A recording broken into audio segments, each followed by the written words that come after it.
Hello friends, स्वागत है आपका अपने यूट्यूब चैनल जीएस स्टडी पे। मेरा नाम है गिरीश नेगी और आज हम एक इकोनॉमिक्स का एक टॉपिक या इकोनॉमिक्स का हम एक टॉपिक यहाँ पे देखते हैं। तो सबसे पहले इसमें देखते हैं कि इकोनॉमिक्स या अर्थशास्त्र है क्या।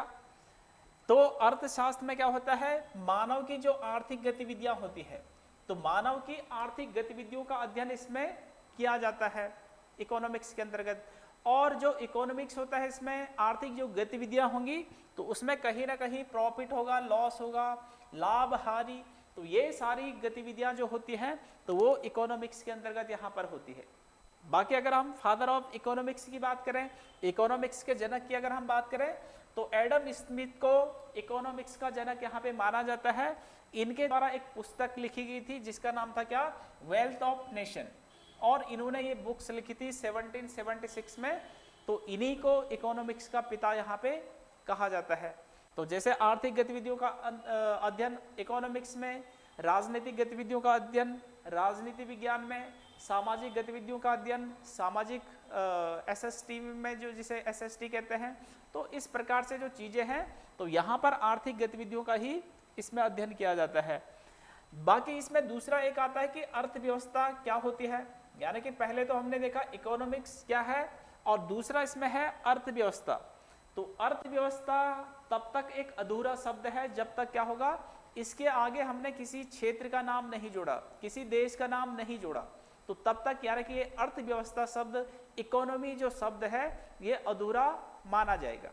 तो यानी कि अगर हमने कहा कि अर्थव्यवस्था, जैसे हमने कहा कि भारत की अर्थव्यवस्था, भारत की अर्थव्यवस्था, तो यानी कि ये फिर ये पूरा शब्द यहाँ पर होगा। और केवल हमने अर्थव्यवस्था कहा तो किसकी अर्थव्यवस्था, कहाँ की अर्थव्यवस्था, तो वो यहाँ पर अधूरा शब्द है। तो जैसे भारत की अर्थव्यवस्था, उत्तराखंड की अर्थव्यवस्था, किसी क्षेत्र की अर्थव्यवस्था, तो वो वहाँ पर फिर संपूर्ण शब्द के रूप में वहाँ पे देखा जाता है। तो यानी कि अर्थव्यवस्था के अंतर्गत क्या होती है, इसमें सभी के सभी आर्थिक जो क्रियाएं होती हैं, तो आर्थिक क्रियाएं अर्थव्यवस्था के अंतर्गत यहाँ पे समाहित होती हैं। इन आर्थिक क्रियाओं में जैसे किसी देश में आर्थिक क्रियाएं जैसे जीडीपी से संबंधित होती है, पर कैपिटा इनकम से संबंधित या आर्थिक अन्य क्रियाएं जो होती हैं, तो वो सारे के सारे यानी कि अर्थव्यवस्था के अंतर्गत वहाँ पर आ जाती है कि किसी देश की अर्थव्यवस्था कैसी है, किसी क्षेत्र की अर्थव्यवस्था कितनी है, वहाँ की पर कैपिटा इनकम कितनी है, जीडीपी कितनी है। तो ये सारी चीज़ें वहाँ पर आर्थिक क्रियाओं का अध्ययन इसके अंतर्गत यहाँ पे किया जाता है। ठीक है, तो ये अलग अलग है, अर्थशास्त्र अलग, अर्थव्यवस्था अलग। अब यहाँ पर हम अर्थशास्त्र के अगर हम प्रकार की बात करें, तो मुख्य रूप से अर्थशास्त्र के जो प्रकार हैं, इकोनॉमिक्स के जो प्रकार हैं, तो एक है व्यष्टि अर्थशास्त्र, या जिसे क्या कहते हैं, माइक्रो इकोनॉमिक्स जिसे कहा जाता है। तो व्यष्टि अर्थशास्त्र या माइक्रो इकोनॉमिक्स, तो इसमें क्या होता है, इसमें दैनिक जो कार्यकलाप होते हैं या दैनिक जो गतिविधियां होती हैं, है ना, जैसे किसी की कोई इनकम है ना, इनकम यानी कि किसी का वेतन वगैरह है, किसी के दैनिक गतिविधियां हो रही हैं, वहां पे प्रॉफिट लॉस हो रहा है, कितना खर्चा कहाँ हो रहा है, ये दैनिक व्यवहार से जुड़ी हुई चीजें जो जो अध्ययन वगैरह जो किया जाता है, तो वो माइक्रो इकोनॉमिक्स के अंतर्गत यहाँ पे किया जाता है। तो यानी कि व्यक्तिगत रूप से या पारिवारिक जो आर्थिक क्रियाएं जो हम करते हैं, तो वो माइक्रो इकोनॉमिक्स के अंतर्गत यहाँ पे आ जाती है। और दूसरा होता है समष्टि अर्थशास्त्र, या जिसे क्या कहते हैं, मैक्रो इकोनॉमिक्स कहते हैं। तो ये मैक्रो इकोनॉमिक्स एक बड़ा क्षेत्र यहाँ पर देखने को मिलता है। तो मैक्रो इकोनॉमिक्स के अंतर्गत यानी कि किसी क्षेत्र विशेष या किसी देश के हम वहाँ पर क्या देखते हैं, वहाँ की जीडीपी कितनी है, वहाँ की जीएनपी कितनी है, वहाँ पर प्रति व्यक्ति आय कितनी है। तो ये सारी चीज़ें हम जो देखते हैं, प्रति व्यक्ति आय, जीडीपी, जीएनपी, तो ये सारी चीजें किसके अंतर्गत यहाँ पे देखने को प्राप्त होती हैं, तो ये मैक्रो इकोनॉमिक्स या समष्टि अर्थशास्त्र के अंतर्गत यहाँ पर हम देखते हैं। ठीक है, तो ये मुख्य रूप से यहाँ पर दो प्रकार से है। इसके अलावा अगर हम देखें अर्थव्यवस्था के अगर हम प्रकार की बात करें, तो अर्थव्यवस्था के प्रकार, तो यहाँ पर क्या होता है, अर्थव्यवस्था के प्रकार एक तो हम देखते हैं यहाँ पे बाजार हो गया और निजी क्षेत्र हो गया। बाजार हो गया या निजी क्षेत्र हो गया या प्राइवेट जो सेक्टर होता है, इनका राज्य सरकार के साथ संबंध या राज्य सरकार से, यहाँ पर राज्य सरकार का क्या रोल रहेगा, निजी क्षेत्र का क्या रोल यहाँ पे रहेगा, बाजार कैसे चलेगा, तो इसके आधार पे अगर हम देखें तो अर्थव्यवस्था 3 प्रकार की यहाँ पर होती है। तो एक को कहते हैं क्या, पूंजीवादी अर्थव्यवस्था, कैपिटलिज्म इकोनॉमी, पूंजीवादी अर्थव्यवस्था। तो पूंजीवादी अर्थव्यवस्था की अगर हम बात करें तो इसका जो उद्भव हुआ है तो ये कहाँ से हुआ है, तो ये एडम स्मिथ की जो बुक है, एडम स्मिथ की बुक है वेल्थ ऑफ नेशन, जो अभी हमने देखी थी, तो उसी वेल्थ ऑफ नेशन से पूंजीवादी अर्थव्यवस्था का उद्भव माना जाता है। और इस अर्थव्यवस्था में क्या होता है, इसमें निजी क्षेत्र को ज्यादा महत्व दिया जाता है, यानी कि उत्पादन कितना होगा, उत्पादन के जो साधन है या उत्पादन कितना होना है, बाजार का कितना, बाजार कैसे रहेगा, बाजार का प्राइस वगैरह तय करना, तो ये सारा कौन तय यहाँ पे करता है, तो निजी क्षेत्र के लोग ही यहाँ पे तय करते हैं।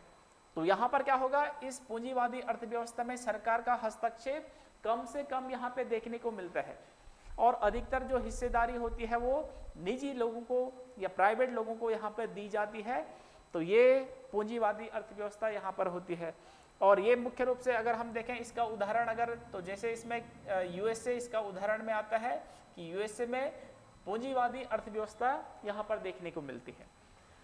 ठीक है, दूसरी होती है यहाँ पे समाजवादी अर्थव्यवस्था या समाजवादी अर्थव्यवस्था। तो इसमें क्या होता है, इसमें सरकार का हस्तक्षेप यहाँ पर ज्यादा रहता है और जो निजी क्षेत्र होगा, प्राइवेट क्षेत्र होगा, उसकी भागीदारी इसमें केवल गौण यहाँ पर देखने को मिलती है, कम से कम यहाँ पे देखने को मिलती है। तो अधिकतर अगर हम देखें यहाँ पे हिस्सेदारी या संपूर्ण जो हिस्सा या प्रभुत्व यहाँ पर देखने को मिलता है तो गवर्नमेंट का यहाँ पे देखने को मिलता है। और समाजवादी अर्थव्यवस्था का अगर हम उद्भव की बात करें तो ये कार्ल मार्क्स के विचारों से हुआ और ये सर्वप्रथम अगर हम देखें तो सर्वप्रथम जब बोल्शेविक क्रांति होती है रशिया में या रूस की क्रांति जो होती है तो रूस से ही इस समाजवादी अर्थव्यवस्था का विकास या उद्भव यहाँ पे हमें देखने को प्राप्त होता है। ठीक है, तो इस प्रकार की जो अर्थव्यवस्था है इसमें निजी लोगों को कम महत्व दिया जाता है, गवर्नमेंट का उत्पादन वितरण इन सब पे गवर्नमेंट का कंट्रोल यहाँ पर होता है। और इसके उदाहरणों में अगर हम देखें तो जैसे चाइना हो गया, नॉर्थ कोरिया हो गया, तो ये इस प्रकार से इसमें हो जाएंगे। तीसरी वाली अर्थव्यवस्था अगर हम देखें तो यहाँ पे मिक्स्ड इकोनॉमी होती है जिसे मिश्रित अर्थव्यवस्था कहते हैं। तो मिश्रित अर्थव्यवस्था में एक तो निजी एक तो पूंजीवादी अर्थव्यवस्था हो गया और दूसरा समाजवादी अर्थव्यवस्था हो गया। तो दोनों अर्थव्यवस्थाओं के गुण देखने को प्राप्त होते हैं किसमें, मिश्रित अर्थव्यवस्था में। तो यानी कि यहाँ पर क्या होता है, सरकार और निजी या प्राइवेट व्यक्ति दोनों यहाँ पर मिलकर क्या करते हैं, यहाँ पे कार्य करते हैं। तो गवर्नमेंट नीति वगैरह यहाँ पे बनाएगी और प्राइवेट वहाँ पे काम वगैरह। तो यानी कि यहाँ पे सरकार और निजी लोग दोनों यहाँ पर मिलकर कार्य करते हैं। तो ये मिक्स इकोनॉमी यहाँ पे कहलाती है। तो इसका सबसे उदाहरण अगर अच्छा उदाहरण अगर हम देखें तो भारत की जो अर्थव्यवस्था है तो वो मिक्स्ड प्रकार की, मिश्रित प्रकार की अर्थव्यवस्था भारत की यहाँ पे देखने को मिलती है।